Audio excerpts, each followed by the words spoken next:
বিশ্বের বিভিন্ন দেশে যখন পশু কোরবানি দিয়ে পালিত হচ্ছে ঈদ উল আজহা, তখন গাজায় নেই উৎসবের আমেজ। ঈদের দিনও হামলা হয়েছে গাজার বিভিন্ন এলাকায়, রক্ত ঝরেছে ফিলিস্তিনিদের। গাজাবাসী বলছেন, পশু নয়, নিজেদের জীবন কোরবানি করার জন্যই তারা প্রস্তুত।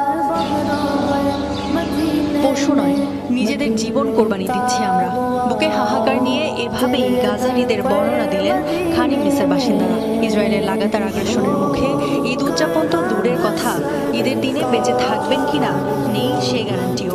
এমনকি ঈদের দিনও হামলা হয়েছে ফিলিস্তিনিদের ওপর।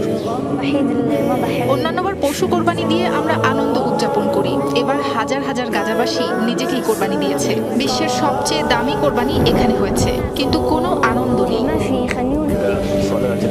এই ঈদে আমরা কোনো পশু কোরবানি দিতে পারছি না, কিন্তু কোরবানি দিয়েছি আমাদের ভালোবাসার বহু মানুষকে, কোরবানি দিয়েছি নিজেদের ঘরবাড়ি, হাসি, আনন্দ। আশা করি আল্লাহ আমাদের এই কোরবানি কবুল করবেন, দুনিয়ায় না হোক আখিরাতে ভালো থাকবো আমরা। ধ্বংসস্তূপে পরিণত হওয়া গাজা উপত্যকার কোথাও নেই ঈদ উৎসবের চিহ্ন। ধ্বংসস্তূপের মধ্যেই জায়নামাজ পেতে আদায় করতে হয়েছে ঈদ জামাত। খুশি নিয়ে নয়, বিমর্ষ মুখে নামাজ আদায় করেছেন গাজার মুসল্লিরা। বাবার হাত ধরে নামাজ পড়তে এসেছে ছোট্ট শিশুটিও। তবে ঈদের দিনও পেটে খাবার পড়বে কিনা জানা নেই তার। ইসরায়েলি হামলার মুখে এখন অনেকটাই শূন্য জনপদ খান ইউনিস। শুধু খান ইউনিসই নয়, গাজার বেশিরভাগ জনবসতির চিত্রই এখন এমন।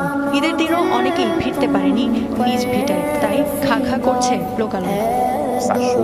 যুদ্ধ শুরুর পর থেকেই এক জায়গা থেকে আরেক জায়গায় উদ্বাস্তু হয়ে পালিয়ে বেড়াচ্ছে। বাচ্চাদের জন্য এক টুকরো মাংসেরও জোগাড় হয়নি। এটা আমাদের জন্য ঈদ নয়, বরং বর্বরদের জন্য ঈদ। সেখানে আমাদেরকে কোরবানি দেওয়া হচ্ছে। ৮ মাস ধরে চলা ইসরায়েলি আগ্রাসনে এ পর্যন্ত প্রাণ গেছে ৩৭,০০০-এর বেশি ফিলিস্তিনির। প্রতিদিনই গাজা জুড়ে চলে ইসরায়েলি বর্বরতা। ইফাত খন্দকার, যমুনা নিউজ।